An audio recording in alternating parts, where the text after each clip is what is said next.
Hey, everybody, it's Pat Monahan, and it's the start of a new week, and of course that means it's time for another Patcast. We just spent the last 2 weeks in L.A. with a couple of trips to Arizona between for some train shows and a quick trip to Sedona for some hiking and head clearing.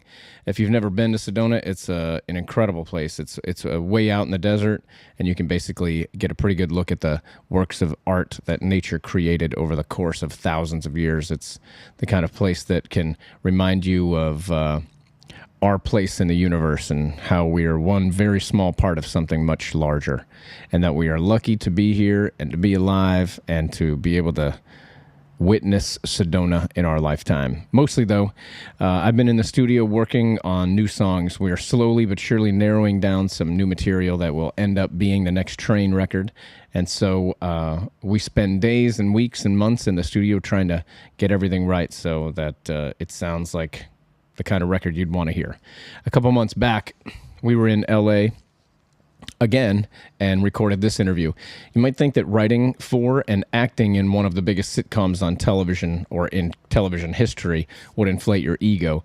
You might think marrying the star of the sitcom would mess with your head, and you might think that starring alongside Arnold Schwarzenegger in a Hollywood blockbuster would make it difficult to be down to earth. You might think having a career that at this point spans decades playing a variety of different kinds of parts in a variety of different kind of movies and television shows would make you distant or hard to relate to. You might think all these things, but when it comes to Tom Arnold, get rid of all your preconceived notions.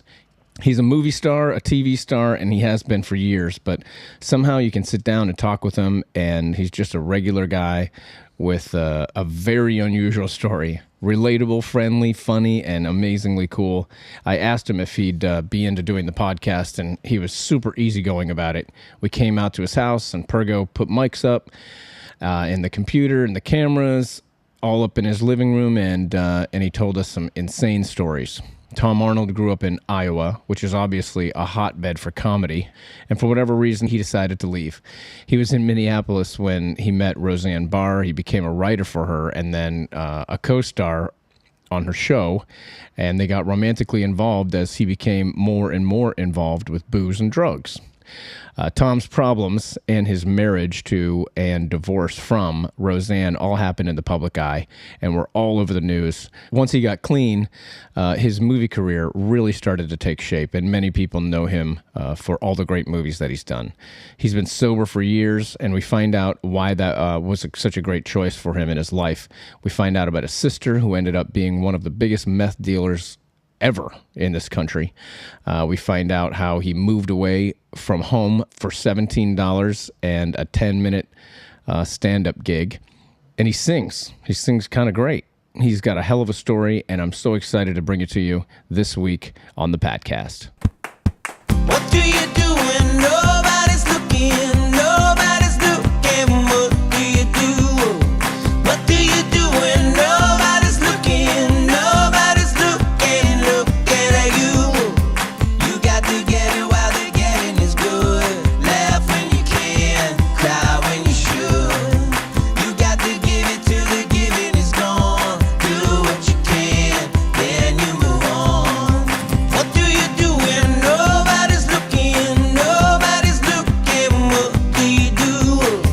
What do you do when nobody's looking? Nobody's looking, looking at you. Are you ready, Pergo? Yeah. You rolling? Pergo is ready and rolling. So we're in Beverly Hills. Yes. I like it here. Technically Beverly Hills. Yeah, it is Beverly Hills. I'm here with a friend of mine. We've been friends for a while. Many This years. is Tom Arnold. Many years. And here's my first question. Yes. This is, I think, the most important question I'm going to ask you today. Of course, on my way over here, I went to celebritynetworth.com. Oh, yeah. And I found Yeah. out Yes. that you're worth $30 million. Yeah. And I'm worth $32 million. Oh, that's excellent. Oh, Congratulations. Would you like to borrow some You're money, buying Tom? the waffles today. I like that. That website is so I've jive, I've man. seen that before, and It hasn't changed. I've been worth $30 million for a long time. Oh, apparently, that's great. I think mine goes up. I haven't seen any of that dough. I haven't either, and I want to believe it's all true about everybody. Yeah, me but too. Then when you know it's not true about you, it takes a little bit of the fun out of it. Yeah. But it's good to know that when I'm, hopefully if I need to refinance the house, they'll see that. Yeah. That's what they use as a reference. That's what you can use because it's legitimate. And I think, and what I think about is, well, in a long career, I've been doing this for over 30 years. Yeah. Probably, I'm sure You'd I've think made that would, much, that but I don't make... have that much. You make a dollar, you don't get a dollar. Yeah, of course. And then you get divorced and you lose that dollar, but I just I like seeing that too. And people do. There's people I think in the Midwest that believe that. Or even greater numbers. I think the biggest lie that I've ever read, and I've read it 100 times, is that I got $50 million for my first divorce settlement, which I've always thought that would be awesome, Yeah, right. But it's also public record. So if someone were to look, they'd see there was no alimony. There was no, it was at a time in my life where I thought, well, I'm going to be doing movies and I don't need to do this. But there are moments now where I'm like, 50 million. I mean, I'm sure actually it's crossed her mind. Do you have that hidden somewhere? Is that I'd like to see it. Yeah, I'd like to know you have. I don't want it, but I just like to know. But it's funny, and it's also funny. Sometimes when I do stand up, I think when they're introducing me, I'm like, I'm really introductions. It's embarrassing, Yeah, he's been in 120 movies. He said this. Then I have to make jokes about it. Yeah, 4 good ones or whatever. But part of it is these people. Like last weekend, I was in Springfield, Illinois, which is a great, loyal bunch of folks that I love performing there. But they also come to see a guy that's kind of a star. So on the one hand, you don't want to brag about yourself, but you got to let it be known that these guys are paying. They're $35. They're going out on a night. They deserve to see somebody that's done something, and not necessarily that's got $30 million net worth, but that's done something because they're coming to see you. But on the other hand, they want to know you're like them. Yeah. Which of course we are, too much probably. But so it's that balancing act where you don't want to. You want to sell yourself as sort of this amazing thing, but in reality, you also want them to know that you're not.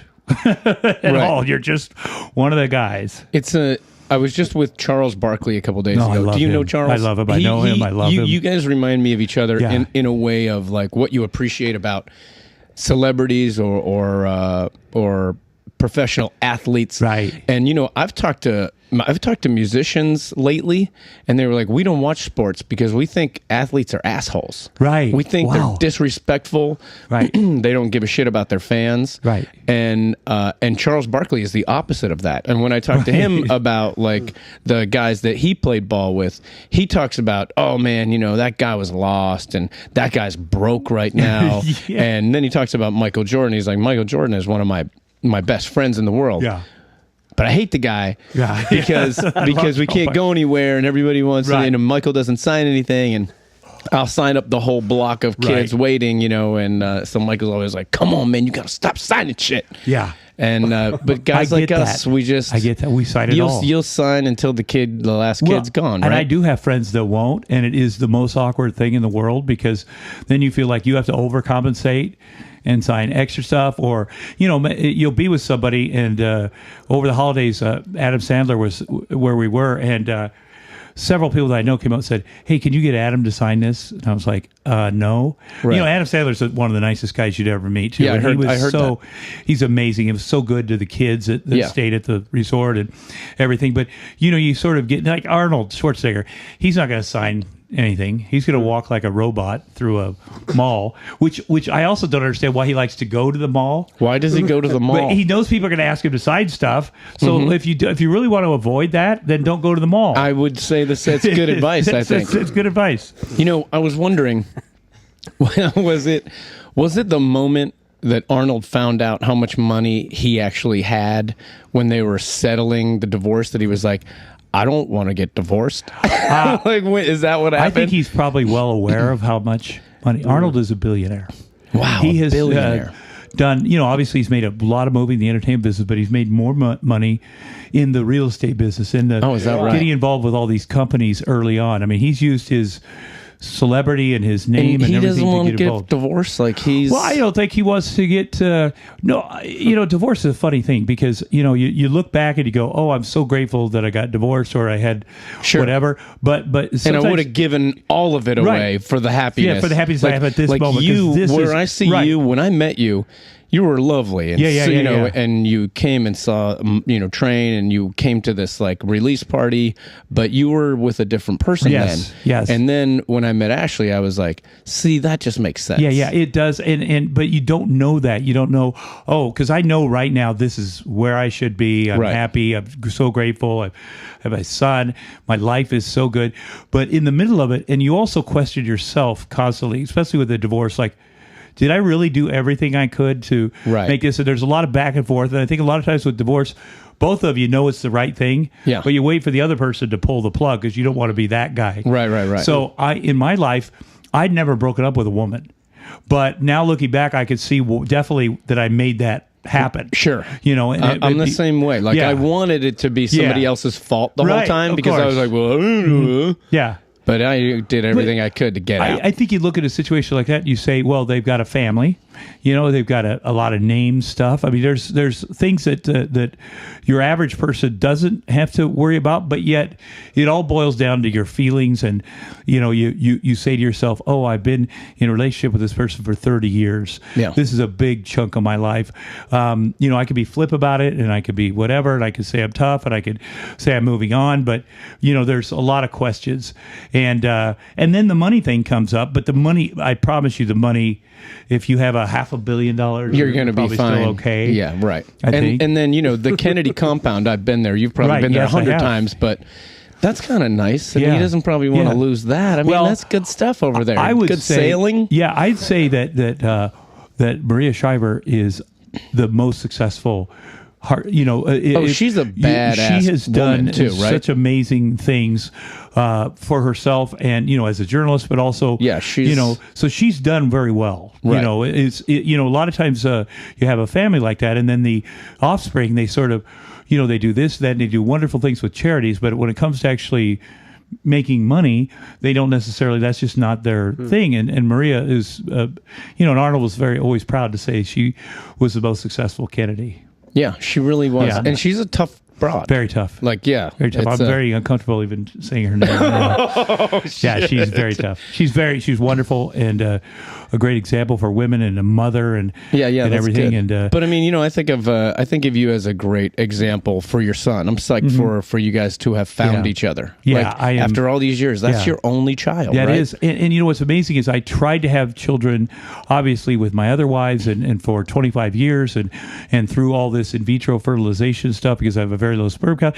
But the moment he was born, I said, "Oh, this is exactly when it was supposed to happen when I'm 54. If I'd have known that, I wouldn't have pushed so hard on these other things and got into these other relationships. And I think when I first met you, I filled in for David Letterman. I think you were the musical guest. Oh, right. Is that true? Yeah. Years ago? I think that's right. And that was a time I just remember being so frantic we were going through this process and it didn't work. And it didn't work. And it's my fault. It puts stress on the relationship. And, you just got to be with somebody that says, well, we're going to make this work one way or another. And, we're not, it was always to me, oh boy, if we get pregnant, that'll save I know it's insane, but that'll help the marriage. It really is just not ever the answer. I watch it because, my wife she's 13 years younger than me. She's going to be 32. Actually, 17 years younger, yeah. See, good but work. They're not like they're 21. They're not 21. Sense, it makes a lot of sense. Because for us, like, when did you mature? Or actually, when are you going to? Like, that's kind of how I feel. I certainly didn't even begin to consider it until I was 30, which, when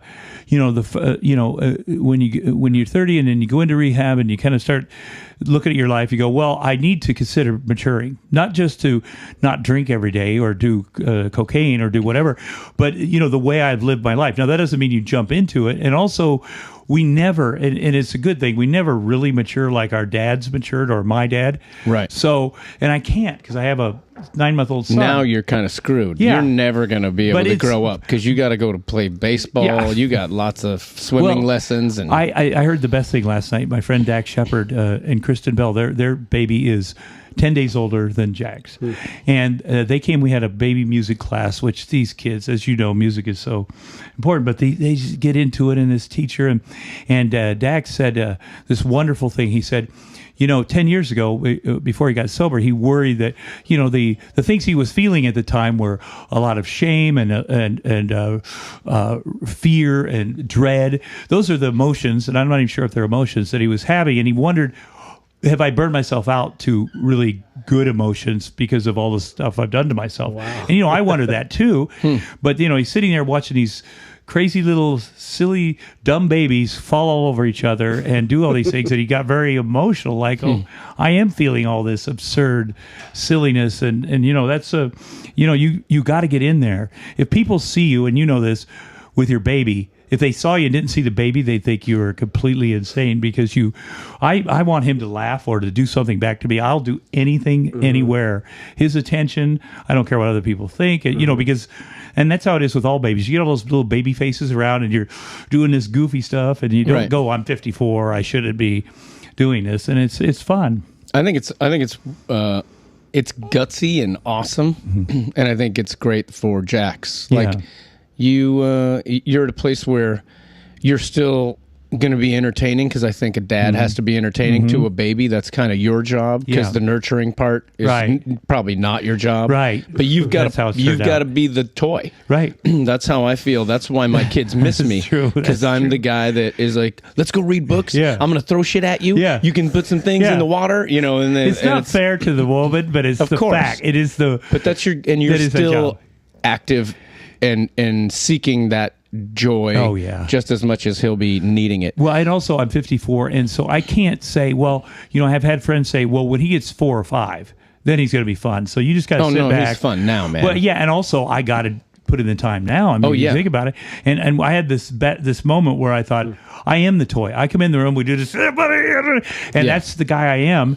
Whereas his mom is nurturing him and doing all this stuff. Yeah. What is my place? Is that okay if I'm that guy? And then that's your job. That's the first time I went to perform out of town, and we always Skyped. We Skyped, and the other night we Skyped, last Thursday night, and he was in the tub, and we were Skyping, and I'm doing my bunny, whack, whack, whack, whack, whack, whack, and he was dying laughing, and then he put his hand up to the screen, and he realized he couldn't touch me, and he just started wailing. And so on my the one son's hand, done that too, and it breaks your heart. It breaks your heart, but it also means you do have a connection that is a little bit better than the toy. But you're still the toy. But he wants to touch the toy now, which is good. That's really cool. So let's go back to I've heard you interviewed, and I'm never going to be nearly as good at this as Howard Stern has been with you. Well, nobody is as good as Howard Stern. What you guys have talked about is so ridiculous. Intense, but just so that people who don't listen to Howard Stern, who may be listening to this, you come from Iowa. You're one of 7 kids, right? Yes. And so am I. Oldest, yeah. I was the youngest. You were the oldest. Yeah.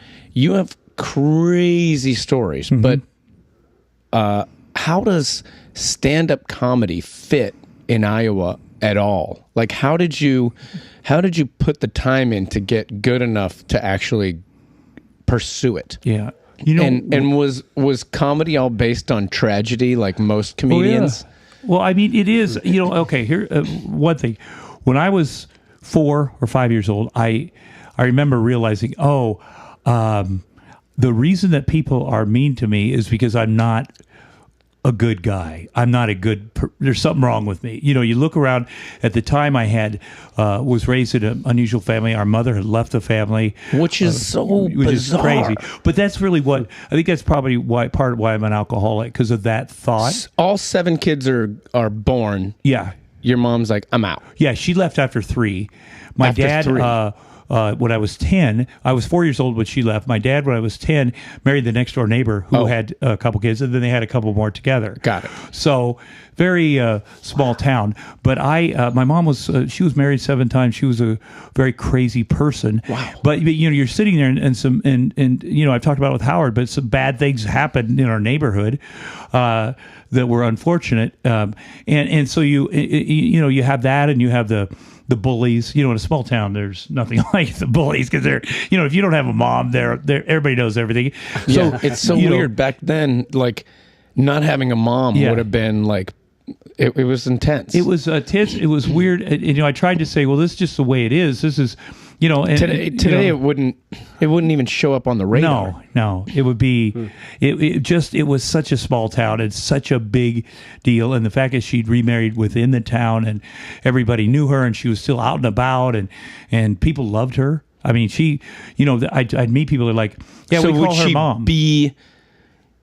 Would she be in your life at all? No, very once in a while she would show up, and I also realized at a certain point, well, this is how it's going to be. You romanticize the parent that's not there, like they're the awesome, they're the hero, they're going to get you out of this jam. And especially when my dad started dating the next door neighbor who we did not bond, and it was tough. And she was a very corporal punishment type person, which my dad wasn't. Was it as difficult for your younger siblings, the other two? Not as much. Huh. I think I was because I was the oldest, and I also liked what we had with my dad. Right, I'm sure there's a little bit of that going in there, and so I feel like my mom. She would show up, and what I finally did is I said, well, I'm going to make the best of this. So every time she showed up, and this is part of being an alcoholic too, she would bring me $1 back in the day. This is many, many years ago, and you could buy 10 candy bars up at Kent Grocery for $1, 10 big ones. Wow. And so I waited for that $1. It wasn't about seeing my mom and getting some love. I knew that I would get $1. And as soon as she left, I went to Kent Grocery. I bought 10 candy bars. I lined them up on my bed, and I ate every one of them. And that's a very alcoholic, but that was the quest. You ate every one of them. Yeah. Do you remember the feeling afterwards? I remember the feeling at first, and then after, where you're just zoned. And I had that feeling so much in my life where you don't feel anything, and you have so much sugar and so much, and all this. Did you end up being a heavy kid? Yeah, I thought I was, but now I look at pictures. I'm like, what was I? I thought I was fat. I was embarrassed if we were working in the field to take my shirt off. I never liked my body, but now I look at it like, what was I? I was hot. Thinking? Yeah, compared to now, I'm disgusting now. Why did I? But I think you have that thing. And also, when you grow up where we did, there's a lot of physical activity. The kids you're working in the fields, you're baling hay, you're doing all this stuff. There's a lot of muscular model-esque kids that are your pals. And so, and anything that you're a little different about, I had love handles and man, people are on it. So then I just said, well, I'm never going to take my shirt off. Yeah. Were you able to make those people laugh? Well, I think so. And that's the thing. At one point in school, I stood up and I said something inappropriate, and people laughed, including the guys that hated me.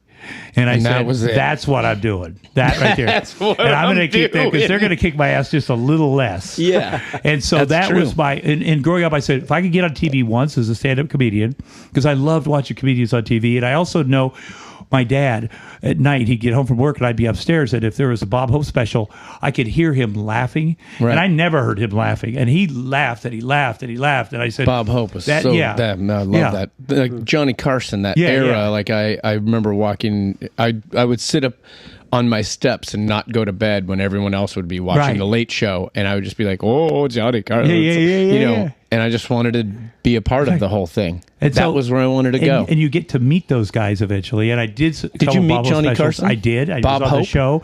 Did a couple of Bob Hope specials. Dude. I'm sure he didn't even know who I was. But in fact, at one point, he didn't know who Roseanne was. He said to me, "Now, who's this? Who's this lady here?" I swear on my life, and she was the biggest star at television at the time. Yeah. But it was so fun, and my dad was so excited. Once in a while in our business, you get to do something that your parents would have thought, well, that's cool. Yeah. And it's not always that way, but that was definitely the case. That was the time. So my goal was to get on TV once, and then the people of Ottumwa, Iowa would like me. That was my full goal. And that happened. That doesn't change how they feel about you, really. Right. There's still the ones that don't like you. But then it took me a while to start thinking of it as a career and as something to work hard. But at the University of Iowa, when I saved enough money, I worked in a meatpacking plant for 3 years to save money to go to community college. And I did that. And then I had a little bit left over, and I went to University of Iowa, and man, my world opened up because they had, first of all, everybody in my town was white, working class. Everybody looked the same. Everybody sounded the same. I went to Iowa City at this university, and it was amazing. There were people from all over. They looked different. And it was this world that I'd never seen. And so I loved it. And there was open mic night at the student union, and you could tell jokes or sing a song or read a poem. And Did you ever sing songs? I had songs in my act. Of course, because that was always my goal. When I was 14, I joined my stepfather's band as a drummer, and I got to sing some. And so I played Just music. so everybody knows, when Tom said drummer, he made the playing guitar sign. Exactly. So I don't know if he really knows what he's doing. My stepfather was a guitar player, but I still have my drums. And then I did that all the way through school and made some money. And obviously, if I could have been a rock star, that's what number one, because people don't become comedians to get love and women. That's just a fact. You are unlike a lot of comedians, and I'm sure that when I'm not around you, you have sadness. But the comics that I know are just sadness always. Right. And then they go on stage and they make everybody laugh. Right. And then they get off stage and they're like, fucking assholes. Right. You know, and they're right back to hating everything. Right. Well, but you don't seem to have that gene. Well, I could have it. I just am not arrogant enough to maintain that. It's like people that are happy all the time. You wonder what is. Boy, I wish I had what they have. They believe in themselves so much.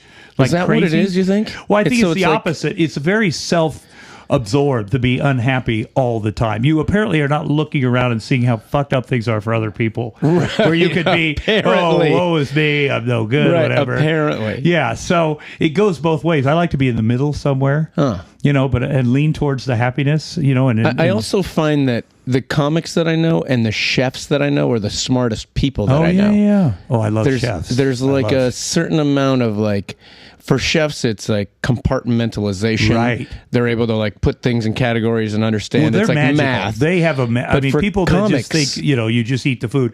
There's a magic and an artistry to be a great chef that I can't explain it, but it touches everything that inside of me that's good. Yeah. And I'm fascinated and I love it. And it's so, and it's the same to me as a musician, when they touch something that you go, wow, I don't have that, but I dig it. I want to be in there. It's all part of like life service. I've always thought that serving people is kind of the highest level of what you can do on this planet. Right. That's like if you feed people or you entertain them, I think like it's such a high level gift to be able to give other people. Right. And it is, and like I know what you're saying, it is a gift to us.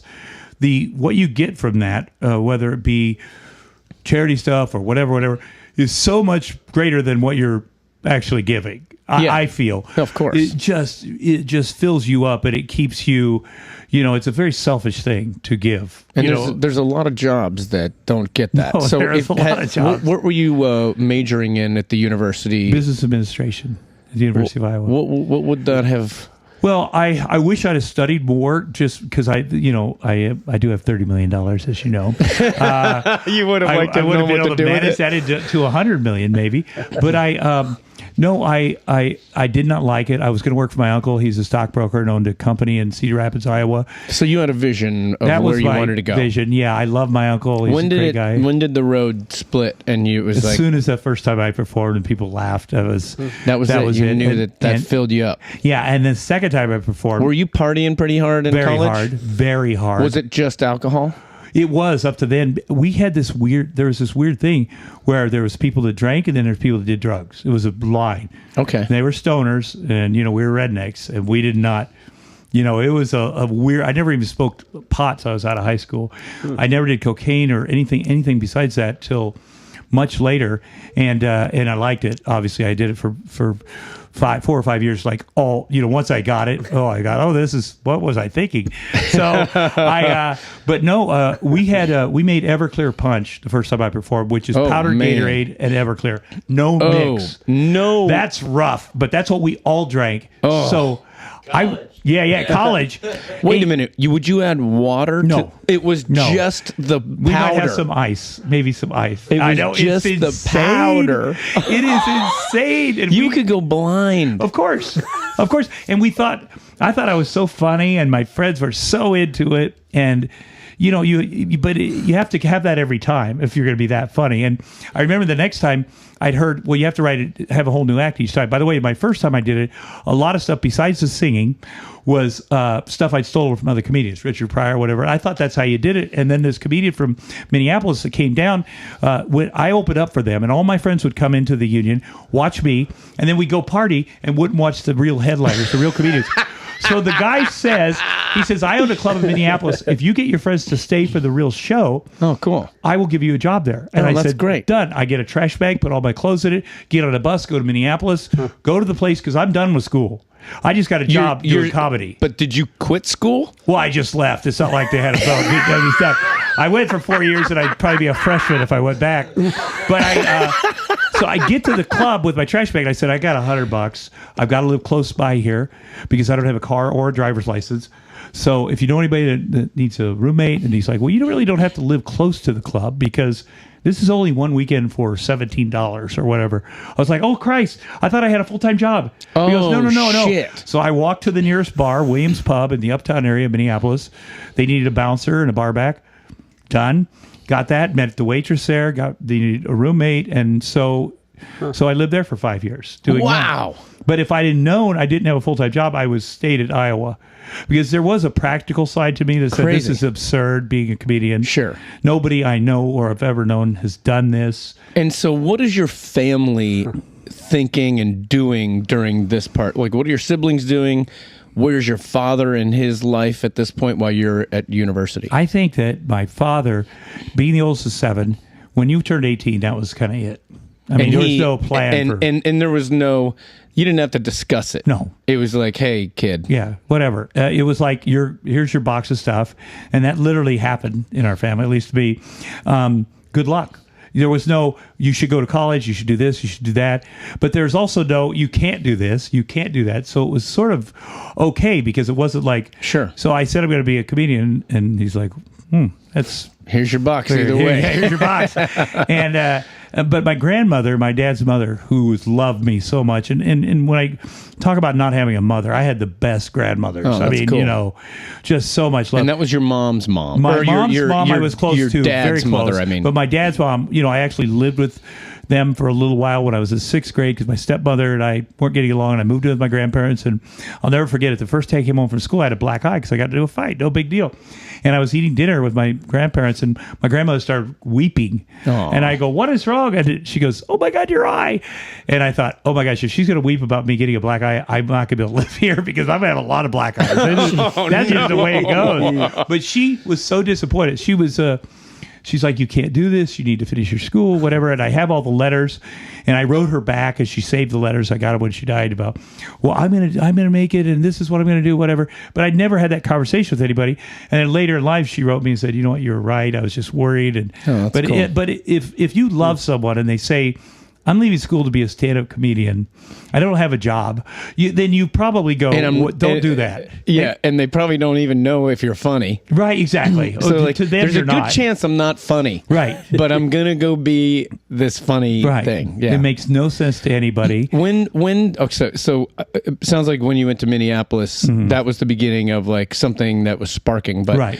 when was the transition of, I'm sorry, I didn't let you finish about your siblings. So what were they doing when you were at university? My sister, the next youngest, was a major drug dealer. Which I really want to get into because you have the Sons of Anarchy thing. I want to see if she helped you prepare for that. Very close. Well, she was in prison for 20 years. But, you know, on the one hand, you're worried because it's your sister who got married when she was 14, I might add.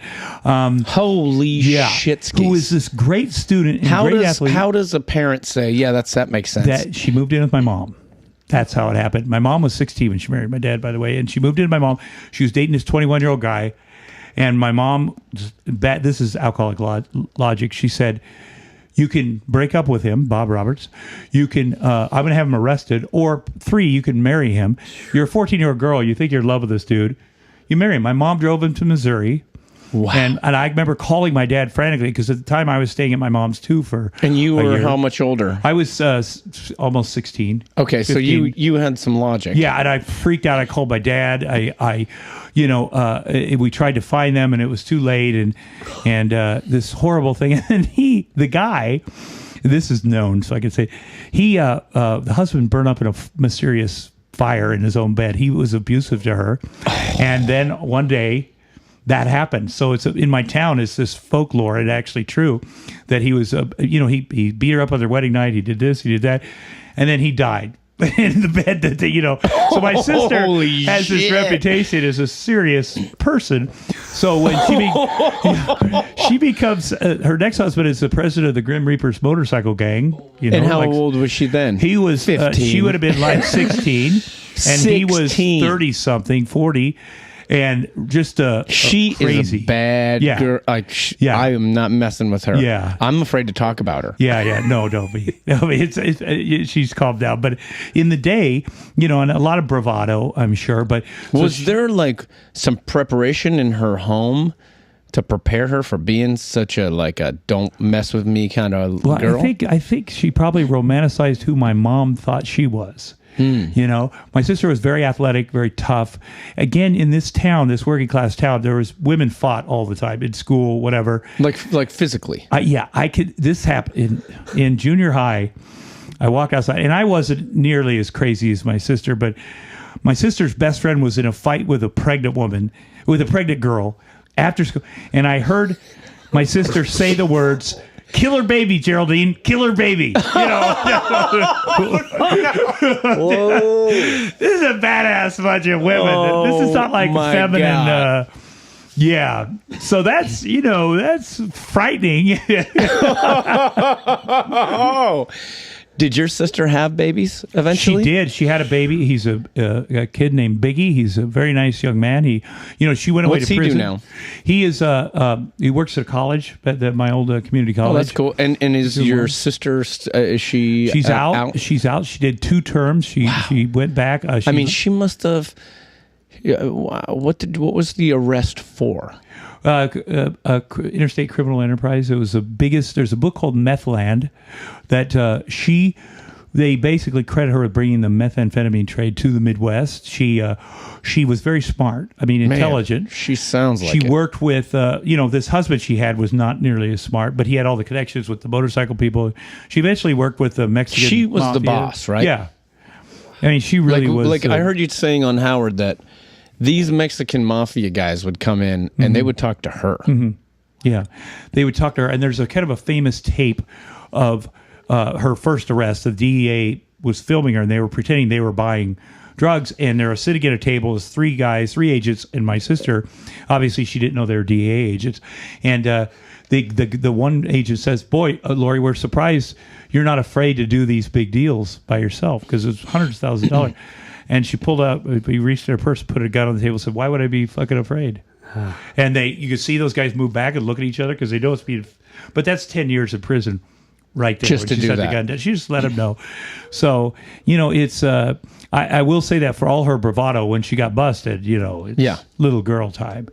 But then she went back and did it again. And the thing about that kind of stuff is she had 20 homes. She had an airplane. She had a brand new Jaguar. A lot of ego of big time, and so it's all just filling it's all bullshit. It's all filling a hole that can't be filled. Absolutely. Right? Absolutely. That's what we all have is this unfillable hole. This is one of my favorite quotes was my manager manages Sia.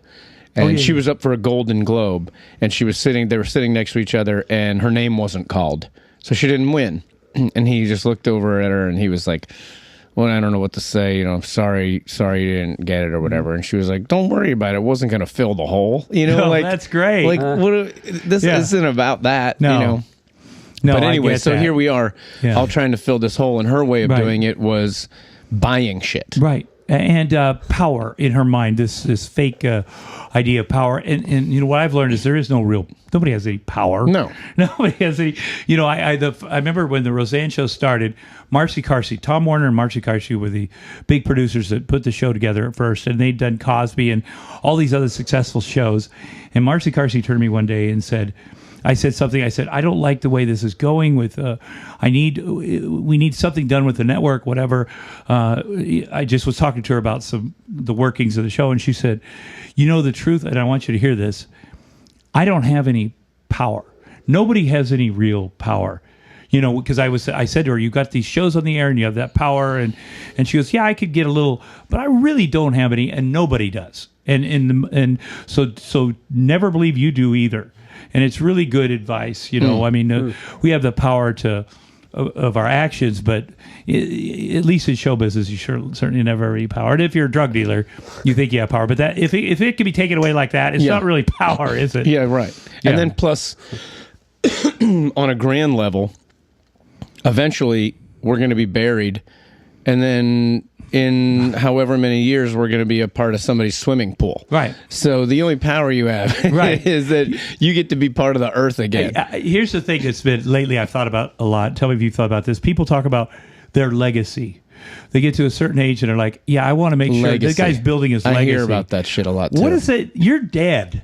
It doesn't matter. The only thing that matters is right now.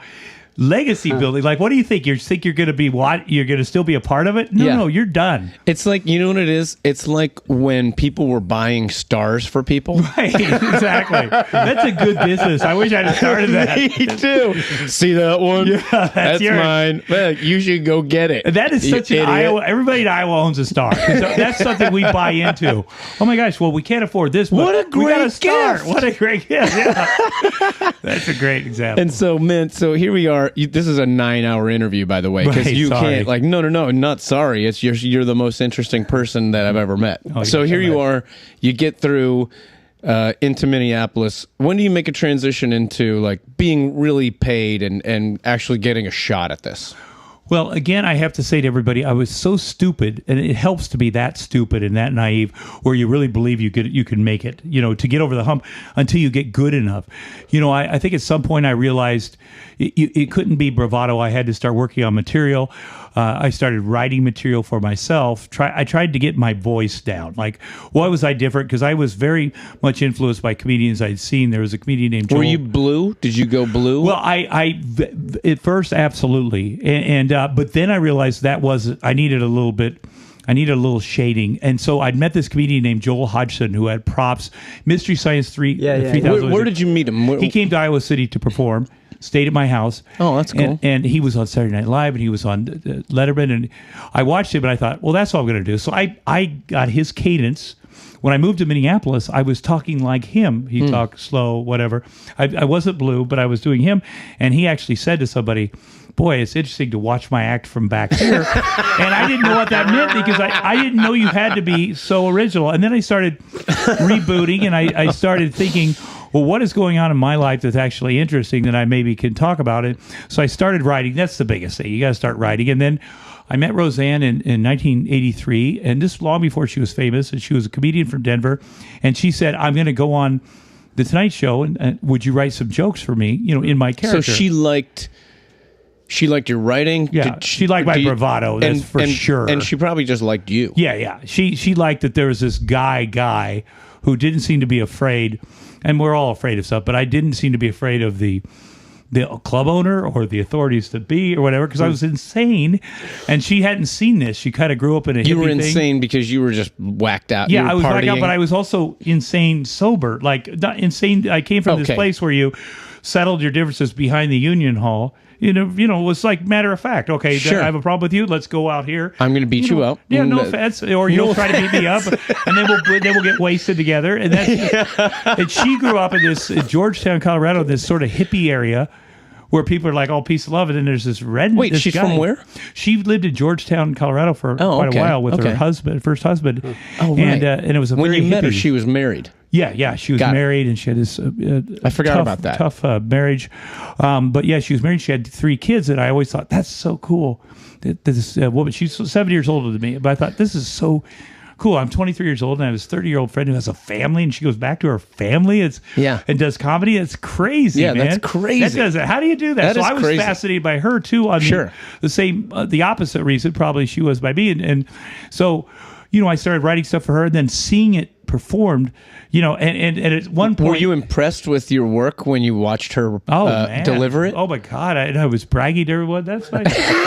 And it really, it's all her character, it's all her cadence, but still, you were writing the funny. Yeah, and I say that shit's hard to do. It is hard, but about 3 years later, and this is when I think she started really liking me. 2 or 3 years later, she said, yeah, can you lay off the fat jokes? Because I was writing over all fat jokes. I got these great fat jokes for you. And they're all hilarious. But then I think she started thinking of me differently.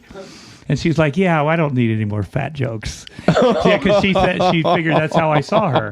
I just said, and also I grew up in an area where there were the women look different. You don't, you're as attracted to a larger woman as you are a smaller woman. You don't see as many smaller women. You see small guys, trimmer guys, but the women, This is in Iowa? Yeah, you got to be able to carry stuff. That's how you don't go, oh, my wife is so super Is hot. it You go, still my that wife way, helps. do you think? It's a little bit that way. When you're in the airports in Iowa, you're like, yep, that all makes sense. They're all carrying shit. But they also have the smoking hottest women you'll ever meet are in Iowa City, really? Iowa. I'm telling you, it's stunning. The women I grew up with, the people I know, we all kind of, but then you'll see, there's, and it's the same. You'll see some guys that are just like amazing looking people. Yeah. And so when you don't expect much, you go back to one of those Midwest colleges, you're like, what is happening? Yeah. You're some good stuff. Yeah, but I also know how that's going to turn out. I know how they're going to look in 15 years. So, don't count on that. Don't make that the thing you're jumping into this for. Right. Yeah, right. And so you write with Roseanne, then she gets a show, you write on the show. Yeah. She did an HBO special where I played her husband before the show came out. Been I writing don't on the remember show. that. Yeah, maybe 87. And what was that called? It was called Roseanne Barr something. And you played her husband. Yeah. It was funny. It was sort of ironic because the way things turned out. So that was 87 or 86. And then the show was starting, and she said, I want you to play my husband on the Roseanne show. And I thought, oh, okay. So I tell everybody I played the husband. But she was also naive. She didn't know. I hadn't acted. So I came out and met the producers and read. I didn't even know what reading was. Sure. It was terrible. And John Goodman was so good, and he's amazing. Good. And they tried to, make it okay.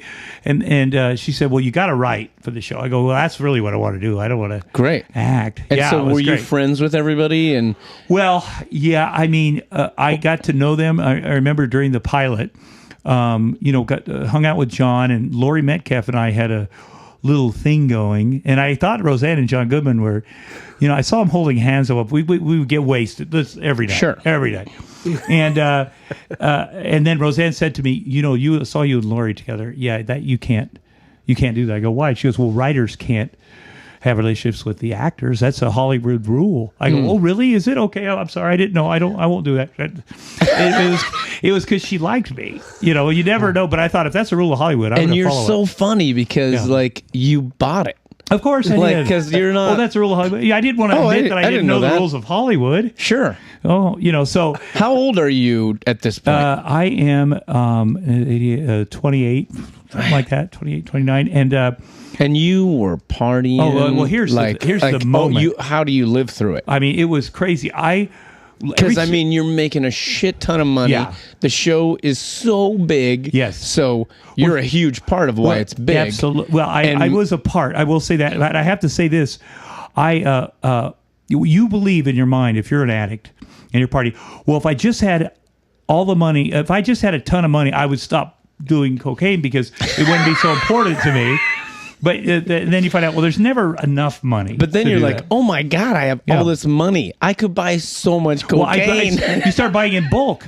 You get a quarter pound instead of a quarter gram. Absolutely. And I remember the guy coming over with a kilo because you meet those guys then. Yeah. And then sawing it off and it's got the imprint on it. And you're like, this is so smart. Buying it like this. And, Is this how Costco started? This is exactly how Costco started. But there was two things that happened. One, every time Roseanne came back to the Midwest, we partied. We did whatever. We did it all. But then she went back to her life and her family. And so when I moved to L.A. in 88 or January of 88, we went out, we partied, whatever. And then she kind of was, she said, wait a minute, do you do this every night? I go, yeah. She goes, have you always? I go, yeah, I do. I party all the time. She goes, I thought you only partied when we were together. I go, no, I party all the time. She goes, well, you can't. That's bad. I go, oh, is it? Okay. So I didn't know. I mean, this is just what you did. It's a Hollywood rule. It's a Hollywood rule. So as the relationship got, we became more than friends, and she wanted me to move into Beverly Hills right up the street here on Benedict Canyon, and I lived in a little apartment in Van Nuys, but I couldn't party if I moved in with her. Yeah, and so I put it off as long as humanly possible because Right. I do. Then she would know, but I had to lie to her. I didn't lie to her until she told me I couldn't do it, and then I was Right. like, oh, okay, I'll lie. And so it was a rough thing, and this street, living off this street, I had a big moment, December 10th, 1989, up here. Really changed my life. I was driving up and down the street, and I couldn't. This is before cell phones really worked. They still don't work in Beverly Hills very well. Mine doesn't work right here. And so I couldn't remember the code to our gate, and it was my birthday, and I couldn't get it programmed. And I was so And messed up. how high were you? Oh fuck! About a 3, maybe 4 day thing. Oh. And at this time I'm working on the Roseanne show. I'm And writing, you probably going in haven't every day. slept. I haven't slept at all, and so I had to go up to Monahan up there to try to get a signal. And I flag down somebody, and they give me their phone and whatever. And I call her, and I say, I can't get to the gate, and I know she knows what I'm up to. So I was sitting at the bottom. I see her car start driving down. We had a long driveway. And I know she's going to get out of her car and beat the shit out of me because I deserve it because I've been up party. And she gets out of her car and comes up and comes storming towards me. And I go, here we go. And she just gives me this big hug. And said, I just want you to come home. And it was that moment of clarity people talk about where, like, there's something going on here. Now, when we went in the house, first of all, I knew it was over. I knew I was busted. I had to admit that I was doing cocaine because I'd lied so much. And I felt this genuine love and this genuine feeling of being loved. But I also, as soon as she turned her back and we got in the house, I went back down to the tennis court and dug up the other cocaine I had. I knew I was going to rehab the next day. There's no way I was leaving it out there. So I got into a cab, and she said, you can't live here. I have children here. You can't. I said, I get it. And I got into a cab and took myself to rehab. And it really changed my life. It saved my life. And as soon as I got to rehab, it was in the news that we'd broken up because I was like, okay, she went like full force. We were just about to be married. And that bugged me at first. But then I thought, well, fuck. And I remember about 10 days in, I called her and said, I know we're not getting married. I get it. I know I'm fired from the show. I get it. But I'm so grateful that I'm here. You saved my life. And I remember she took a beat and she went, oh, we're getting married. And I remember thinking, if I didn't known I could have manipulated her by saying that before, I would have never gotten sober. If I could have lied to her, But a genuine, real thing is all it took. And anyway, so. And were you sober from that point on? Yeah. Wow, 100%. I've never done cocaine since. Never had a drink since. Oh man, that's amazing. In the mid 2000s, I relapsed on pain medication, which I didn't even know I'd done at first. But then when you go, I ended up in the hospital, and you kind of go back and do some recon on your activity, and I was able to trace back the first moment in 2006 when I took a pain pill and went, oh, that works. Because I always said, Right. I'm a cocaine guy. I'm an alcohol guy. I would sponsor people that had opiate problems. Yeah. And I was like, yeah, I never did that. But I broke a rib, and I remember something clicked that time. So I noticed the next few months I got a back injury. I ended up breaking my scapula in a motorcycle wreck. It's game on. Yeah. And that went on for a couple of years. And I ended up in the hospital and had a bunch of surgeries. And, so I was able to go back. And, so I am capable of being addicted to anything. And food is, for the last 9 months, the thing. I know it seems ridiculous, but I've been trying to eat like a sober person. That's why I've lost 90 pounds. Oh, Just wow. by That's great. not You've trying lost to fill that 90 hole. pounds. Because food is such a good thing to fill that hole. I mean, literally, you just... Yeah. And it never gets full. It never gets full. You're like, man, that ice cream you could- tasted like a pizza. Yeah. I don't know that I've ever been hungry even. I mean, genuinely hungry. Maybe when I was younger. But, I eat, I just eat any of good news, bad news, whatever. And so really paying attention because I pay attention to what my son eats. So I thought, well, maybe I should pay attention to what So you eat baby food. I eat. Baby food is good. That's a good choice. It is a good choice. Speaking of baby food, how do you feel about singing a song with me right now? I'd be so honored. And then I can finish up with the rest of your life. I'm so nervous about this. It's excited and nervous. I have a show on CMT, and I'm a big country music fan. And this song, our old band, the Fringe Benefit, when I was 14, I joined my stepfather's band. This was one of our big songs. Played it every night for many, many years. Even when I got in a hard rock band, still played this song because it's such a beautiful song, and it says a lot about what I feel about the music business and where you are, and maybe the comedy business, being on the road a little bit. What part would you like me to sing? Well, that's where I need you to, because I imagine we were singing together. But I don't know. This is where the being a fan of music and being a musician are the road divides right here. I think you start it, Okay. and then if you don't mind, I'll come in whenever. He's gonna do a little bit of a turnaround. Jerry will do a turnaround between each verse. Do you want to do the key change? I'll try it. What's the first key? Can you hit it? So just about a year. I hope that's not too high for me, but I'll try it. Okay, ready? Yeah.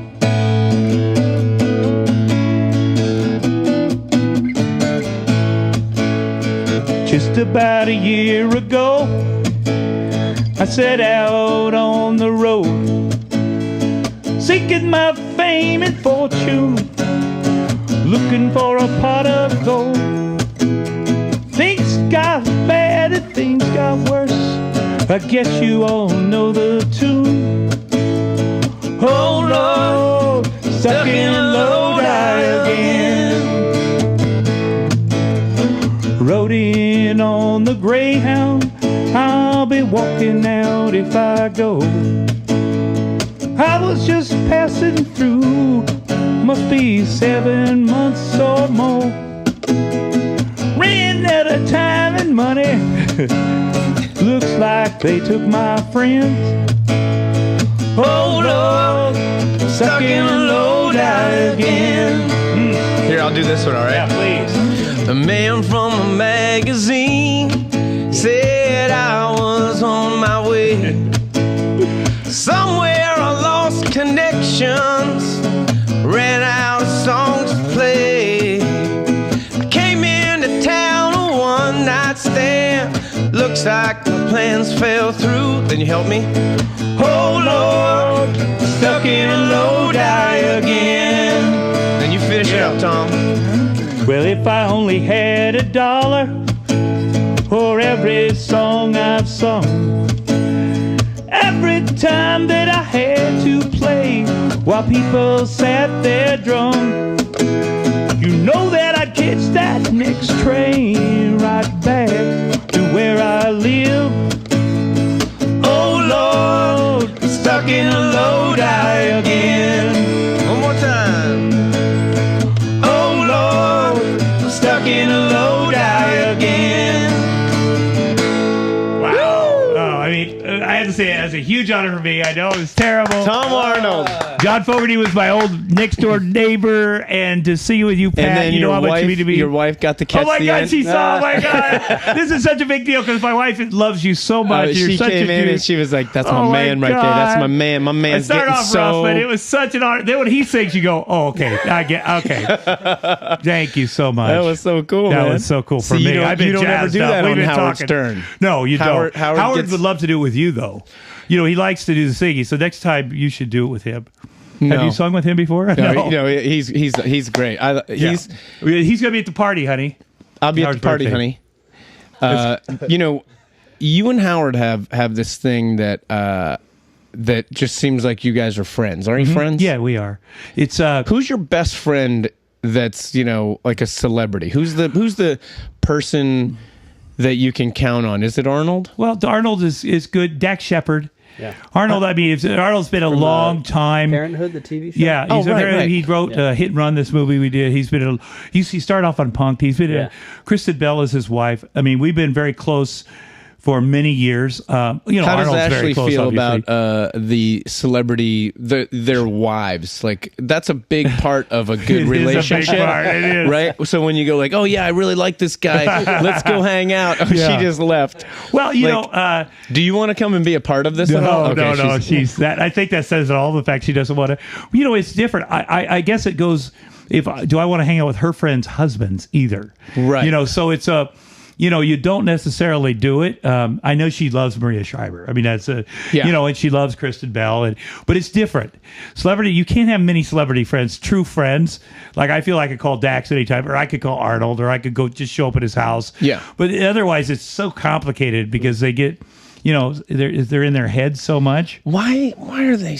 You know, let me just tell you, 3 people this week, right? I've had to communicate with text or email that are pretty big music celebrities. Right. You text back and forth, then boom, gone. Right. What? Absolutely. I don't understand. No. I mean, for like days, Yes. maybe forever. Maybe What? forever. What is that? I Well, don't understand that. Is it shit. harder now in the music world? Now, me communicating with you from the music world, from the whatever, it's not like we're ever going to compete for anything or whatever. I wonder if it's tougher when they do the same exact thing that you do. You know, I don't feel I'm in competition with Arnold Schwarzenegger. I never felt I was in competition with Chris Farley, but or any of my friends. But I do feel like I get motivated by but them. this is. I'm talking about like. Here's what the text would be like. Hey man, let's get together in L.A. That sounds awesome. I'm going to be at the whatever. Cool. I'll bring the whatever. And then. So what time's a good time?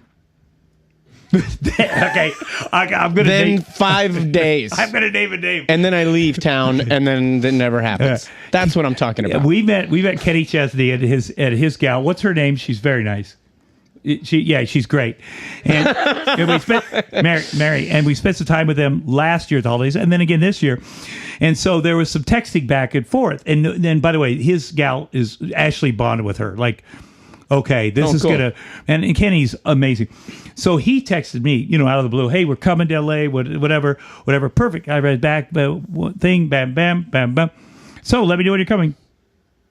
That was like 3 weeks ago. Done. Yeah. Like It's he insane. started it.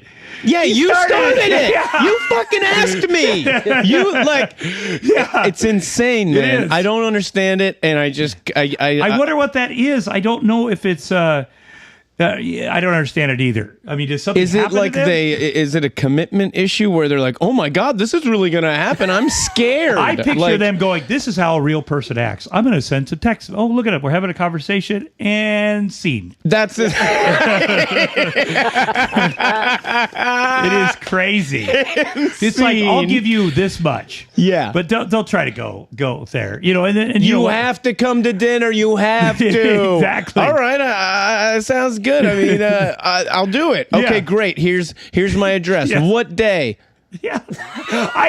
I'm a big guy that likes planning. I like to know where. But can I get I'll tell you where. Well, can I get an address so I can put a map? Oh, don't worry. I mean, I freak out if I. Don't worry. Yeah, we have. We're making plans right now, and we're done.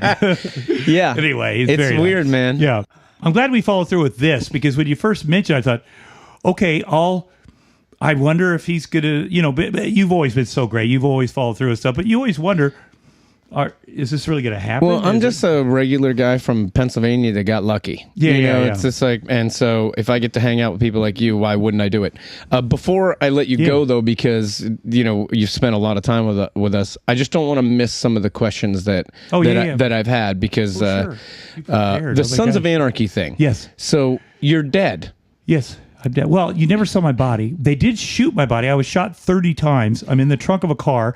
I assume I'm dead. I'm pretty sure I'm dead because Kurt Sutter said you're dead. So then will they move you into the living dead? That's a brilliant. I just got a new agent. We're on that. So that was a Jerry Becker. That's so a brilliant. Jerry actually. That is brilliant. I want points. I wish you'd have said that a year and a half ago too. Sorry. While the heat was going. I mean, it's such an obvious thing. That's why I've had to fire my agent. They didn't think. Did you really? Yeah. So just a couple of pinpoints that I want to make. I want people to see. Can you name 5 Tom Arnold movies that you wish people would go see? Because one for me is Happy Endings. Yeah. Because I think Happy it's Endings a brilliant movie. Thank you. My wife and I watched it. I remember you telling me, hey, I just shot this movie and you got to check it out. And you were so right. And I loved it. Are there another small handful of movies that, because there's obviously the ones that are the most popular, Right. but what are the ones that you want people to see? The things that there's movies I want people to see that not necessarily for my performance. There's a movie called Animal Factory that I was actually good in, but there's a lot of great performances in the Steve Buscemi directed, and I worked with a lot of, Mickey Rourke and Willem Dafoe and a bunch of great actors, and I played a prison rapist who I was afraid people would see me on screen and go, oh, that's Tom Arnold. And then they'd start laughing and it would take him out of the movie because it's such an intense movie, but it really worked. And it's not a big role, but it was good and I liked that. And, there's a movie that's rough to watch. It's called Gardens of the Night. And I play a Pretty prison rapist? Close. Worse, I'm a guy that kidnaps children for nefarious reasons. But to me, and I hated filming it, and there's such a great cast. John Malkovich is the good guy. I am the bad guy. It's one of those things where you don't get an opportunity to work with this quality. And I remember not wanting to do it for every obvious reason because I'm playing a guy, based on somebody I kind of knew as a child that did those kind of things to me and perhaps my the other people in the neighborhood. But I thought, well, I have to do this because then we can open up this conversation. And there's nothing graphic, but it is uncomfortable. I hated myself every day filming. And the day we were done, and these children that filmed it, they had no idea what we were filming. We protected them, and they had a different script, and there was nothing obvious. That's so smart. You know, I always wondered about that. Yeah. So the day we were done, we went to Jerry's Deli and had these big ice cream sodas and played games. And I gave him copies of the Well, Stupids. that doesn't sound creepy. No. But I just wanted to make sure, because during the filming, usually I work with kids. We're shooting baskets between takes. We're doing this. Yeah, but I didn't want these kids to like me, too much because they have to act a little scared because they do know that I do kidnap children. They do know that that's what my character does. So they were told he doesn't have a family. He wants a family so bad that he kidnaps children. So, they acted a little scared. Okay, cool. But at the end, I wanted to break that. I gave him, there's a movie called The Stupids, which is ridiculous. John Landis directed it. There's a bunch of interesting things I have found. Such a great title. I have found, it's based on children's books, but I have found that people that like that really like that. Not that many people, but they, So it's like a cult. It's exactly what it is. Because the other thing I want to ask you about is, John Goodman plays one of my favorite characters ever in The Big Lebowski. Absolutely. You almost play him in real life because you conformed to Judaism, right, and stayed in Judaism. Well, he's the only other guy that I know that did that, and that was just in character. My mother was Jewish. So technically, I never converted. People think I converted because it's on the internet. Okay. I never had to, but when I was... I said conformed. No, I didn't mean but I that, know what you mean. I'm glad you mentioned it because when my stepson was 12 and a half, he had to start studying to get bar mitzvahed. And I didn't know anything about Judaism, but I knew I wanted to practice because my wife was, whatever, and my mom, I didn't have to convert because I had the blood. So I studied with him. So for 6 months, I knew everything about it. But people think I'm converted, but I'm not. Got it. I'm technically, but it's good that you mentioned that. So your mother was Jewish and your father was not. Right. And the mother's blood is what the technically. Yeah, of course. Right. You get a pass. So you'll be raising Jack's. Jewish. Yeah. Because Ashley's Jewish as well. Yeah.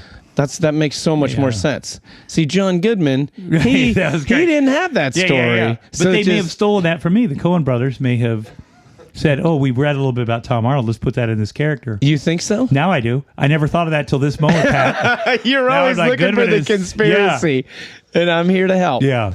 Do you bowl? I do bowl, of course. Do you bowl? Yeah. Have you ever bowled with? I will tell you a quick story. There was about 1997 or 98. Martin Scorsese directed a movie called Bringing Out the Dead. Oh, great! And I went out and met with him, and he cast me in the movie to be the sidekick of Nick Cage. Mm-hmm. The week before we started filming, Martin Scorsese called me and says, "You obviously, I've met him twice. We'd cast. I know you're doing the movie." But John Goodman, who was my first choice, just became available. It's your role, Tom. It's completely up to you. But, and I said, wait a minute. If John Goodman is who you want, I'll back out. He goes, I will make it up to you. I promise you. That was 15 years ago. Yeah. I just reminded my agents of that. I said, well, Martin Scorsese did promise me that he would make it up to me. So maybe this podcast will help. Man, I think that he is one of the followers of the podcast, so I'm pretty sure this is going to work out great for you. Well, the last few questions that I have are from my wife. Okay. What is your best tour find, your favorite thing that you've found by traveling the world? A great record store, a great hot dog place, a great something you found in Wisconsin that, something that you found traveling like in Indianapolis or in France, that a great restaurant that you wouldn't have known about otherwise. Well, I would say so many things, and a lot of them are food related. And we go to Maui every year for 2 weeks, so that's become our thing. But it's something I've done for many, many years. And I don't know that I met him there, but Shep Gordon, it's an old, he's a music manager and I think he was a producer. He's very well known in that business. He lives in Maui. He moved to Maui. He has this great life, and there's a documentary about him called Supermensch that Mike Myers directed that I'm in. Supermensch? Supermensch. It comes out this year. Weinstein is releasing it. You'll learn a lot about him, but he started with Alice Cooper and all those guys. He's still with Alice Cooper, but just about his life, and such a good guy. And that friendship and going to his house and his New Year's Eve party and the friendships I've made through Shep Gordon and every year and the change in my life, no matter I'm married to this person, I'm doing this, that, knowing that if I go to this place, all I got to do is call Shep Gordon and say, what's going on? And there's spending time with him. And when I think about Maui, I think about him. Obviously, there's probably a rib place everywhere. Well, in Maui, have you gone to there's the fish sandwich place? Oh, well, I'm sure I have. It's insane. I have to say, Dax and Kristen's have a favorite place. Actually, no, that's where it is. That's it. That's what it is. It's insane, right? That is insane. It's called it might be called the Maui Fish Market, right? Where you just get fish sandwiches. Right. It's insane. Yeah. So that's your find. What you do is you hope you're in a relationship long enough that you'll have those places together. Yeah. With that person. That's exactly right. And you can't go, well, 30 years ago I did this with this person. You have to have your own new things. Do you and Roseanne still own that restaurant together? No, we donate. That restaurant is in Eldon, Iowa. It is next door to the American Gothic. That famous portrait at the bottom of that. That's a Peter Maxon's original. He did that, and then we sold copies of that to pay for the state fairgrounds being remodeled. But in Eldon, Iowa, the American Gothic house from that Grant Wood. We owned everything around that house. Really? They would let us buy it, including the restaurant. We donated the restaurant, 2,500 acre farm. 9 buildings, 9 houses to my community college. To the community college that you went to? Yeah. Because when we were getting divorced, she said, I'll take the houses in Brentwood. You take the house in Iowa. I said, no. You take the house in Iowa. I'll take the house in Brentwood. And we couldn't agree. So we each took a house in Brentwood and we donated all of the Iowa stuff. And, it's one of those things that happens in divorce. I'll take either one. Yeah. Anyway. Well, that's really cool that you guys did that. I mean, and it helps a lot of people, and and it's still working. It still functions and does well. Absolutely. When you go there, do they make you pay for a meal? No, they don't make me. I have and my hopefully name on you a lot walk of out without there. tipping. No, are you a terrible tipper? For a long time, I'm a like great tipper because I know. Because if you aren't. Yeah, that reputation. That is true. Well, you're an asshole if you aren't a good tipper. I mean, that's how you really. And has it gotten to this point with you that this is what's happening to me? Like, I used to leave a big tip, and then people would be like, "Thank you so much, whatever, have a great night." And now it's kind of like nothing's big enough. Yeah, no, it's absolutely got to that point. It's expected. In Iowa, it used to be an insult if you tipped. Maybe 20, 25 years ago. I remember we first started living back there a lot. We would tip, and people would be like, "Well, we don't have to. I don't need that from you." Really. But now it's become such a thing that it's expected to give 20%, and then the tip is anything over 20%. Right. So, what are you a fan of currently?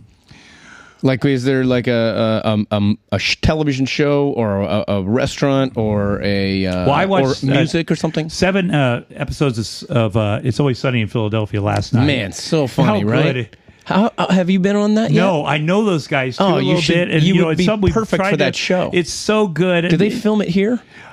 I think they do. I think they film exteriors in Philadelphia. Those guys are nuts. They're nuts, and they're so talented. There's an episode last night about a 7-Eleven being held up, and those guys are in the corner, and each of them has a fantasy about how they would handle it. It's brilliant. Wow. It is as good as television as I've ever seen. It's brilliant. It's really great. How did what's his name know that it was going to be that good? Danny DeVito? Danny DeVito. Didn't. I don't think. I thought he'd be pretty good because he was in it a little bit at first. Yeah. And then he's like, oh my God, this is awesome. I'm going to be in it all the time. I wonder how they got him to... They offered him, he owns a big chunk of it. He's making a lot of money from that. Really? That's how they did it. Man, smart guys, though. And Parks and Recreation, it's always good. There's a bunch of good shows. Amy Poehler there's just nobody's talented. That's so cool. Yeah. So why do you still do this?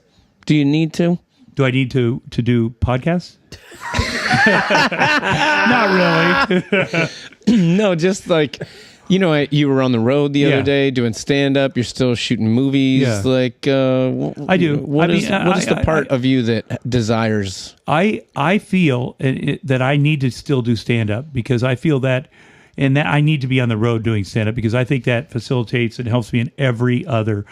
I still write movies and occasionally sell them. I still, it helps me as an actor, helps me with material, helps me get things straightened out in my head. I need to do that. I need to service that. I perhaps could make more money doing one day of voiceovers for a CMT show that I could make for 6 months of stand-up. That's a slight exaggeration, but I love it, and it's important to keep that. Plus, there's this great opportunity I have. A lot of actors will go, well, I'm going to do a stage play. I'm going to do this. Well, I get to do stand-up, and it's a great thing. I'm connecting with people. Real and hard. It's lonely, and it's hard. But man, when it goes good, and at the end there, you're like, all right, this is Right. between me and these guys. And when's the last time you bombed? Well, I have had a lot of quiet nights in LA where I was trying new stuff. I mean, they are just, the audience still likes me. And do you get heckled? Has anyone ever not yelled as much as you think they would. First of all, I please? can't hear very well, so I Great. never quite. But it works out. That's yeah. what's happening to me too. I did notice that late Friday night, this last Friday night in Springfield, there was some wasted people because it's Friday night. They've worked all week. We're talking Sure. very loud at their table or You whatever. let them just go get away with it. A little bit. But you got to gauge the audience, how much they want you to bury, because I will bury them. But you also don't want the audience to turn on you. Right. And I also had this happen in Charlotte, North Carolina, where somebody was talking. They were talking. I couldn't see them. It was far. And I went into it, and they were in a wheelchair. Oh! And I told the promoter, you should have freaking told me that these people brought their 18-year-old in a wheelchair who mutters all the time. Give me a heads up. A, don't do it. But B, give me a heads up and go, well, he's a big fan. Well, I'll spend time with him. But let me know that it's him making those sounds over there. Plus, it's freaking people out. No offense. But, just give me a heads up. So I'm like, what an asshole. And then, yeah. Oh, man. Well, you know what? I'm glad. As my sister would say, better you than me. That's great. So is there a standout moment that you've had? You've had so many of them that you've talked about. Is there one that you had recently that made a big impact on you other than the birth of your son? It's funny. I signed with this new agency, and they said, hey, put together kind of a thing, what you've done, who you know. Your wish list stuff, too? Yeah, and like if there's something going on, if you know this person or know that director or that producer, if you worked with them, and it was pretty significant over 30 years. You do run it, as you know, we run in, it's not that big of a circle in these businesses, but, I think that I'm always surprised. This is a standout moment, Pat, right now. The fact that we're doing this. For real. Great. Well, it is for me too, man. Like I've done, I don't know how many of these 50, and if they were all like this, I'd be real psyched because this is fun and easy, and you're really good at it. You guys brought, it's like a real deal. First of all, I have to say, it's not just I thought it was something you did on your cell phone. Oh, yeah. Yeah. So I was like, okay, how's that? But you got a crew in the studio. I could do it on a cell phone, but these guys convinced me that they're like, no, you got to do this because they just... You do. They don't really know what they're doing. Right, but also you're so accommodating that I think that sometimes people think, well, I would do that, but... but you're a pain in the ass and it's uncomfortable. No, I try to make it as easy as possible. So, well, then that's great. I love that this is a standout moment. My last question is maybe the most difficult, but I always wonder, and when I asked it yesterday to a friend of mine, he was like, so your wife wants to know what the worst, most regrettable parts of my life are, and I was like, no, you misread the question. You're just depressed. But the question is there a yes or a no that you'd love to either take back or you're really psyched? Like sometimes saying no to a record company is the best no you've ever said, or saying yes is the most life-changing yes that you maybe wish you could have, like, is there a yes or a no that you either it set the pace for things? There's a couple things. There's professionally, in the mid 90s, I had been in a movie True Lies in 9 months and done these movies, and 9 months is another movie that everyone should watch. It's a lovely, that's the super great movie. And I got the chance to star in movies, just me, and got $1 million and $5 million, and it started going up and up. And I took 4 straight movies And I think at the time, Fox Studios had offered me co-starring roles for, let's say, $3 million a year, working twice a year. I could pick the movies, basically whatever I wanted to do for X amount of years. My agent said, no, you can make more money starring, but the movies were not nearly as good, and it really hurt my career. But I went for it. I also thought in the back of my head, this will never happen again. I better make this money while I can. I'm just not good enough. There's a lot of that in my brain all the time too. Like I take a lot of private shows because I think this is more money than most of my family makes in a year put together. I can't not do it. But you do make fun. To say those corporate gigs, I hosted the Jim Beam convention this year, and they know I'm a recovering alcoholic. They don't care. They wanted me to be there. And I watched these guys. They drink like 20 shots because they're testosterone. It was actually, I had the most fun because you can make fun. Now, if you go into somebody's home and do that, you do feel like a whore a little bit if they're shitty to you. But if they're these super fans, I always try to make things okay. Yeah, because the money is so good. Well, yeah, no. I mean, for the most part, the corporate people, I don't find as anything but future fans if they aren't already. Your job is to make sure that they are. Right. Coming to your show at the Hollywood Bowl the next time or whatever. And so, that makes a lot of sense. And then maybe you could learn a little bit about business from these people. That's what I always think too. Right.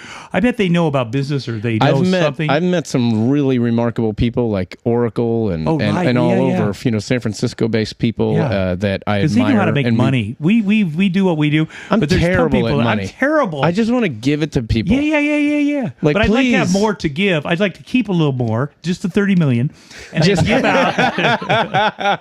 And then is there just a way people can communicate with you or get in touch with you? Do you have Twitter and Instagram Twitter stuff? What are those names? Tom Arnold is my Twitter.